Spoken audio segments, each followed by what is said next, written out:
Всем привет!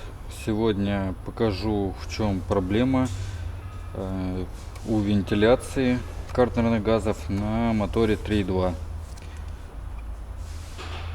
Стоит клапан, мембрана, которая перепускает воздух.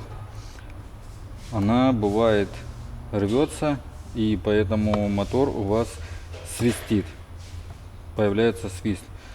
Поднимаем щуп, свист пропадает. Вот покажу.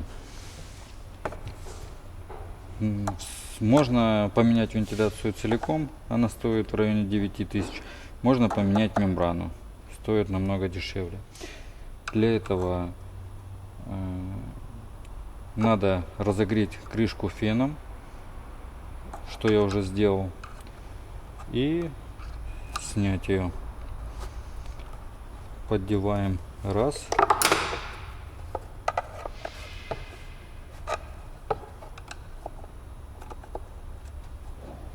Поддеваем 2. Когда вы разогреваете, у вас крышка слетает оттуда. Если делать без разогрева, то можно поломать крышку.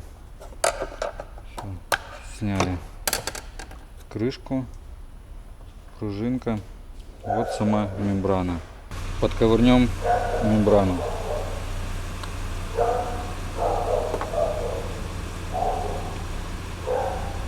Вот, подковырнул мембрану, и если видно, вот в этом месте она порвалась, поэтому был свист. Снимаете старую мембрану, приобретаете новую и меняете.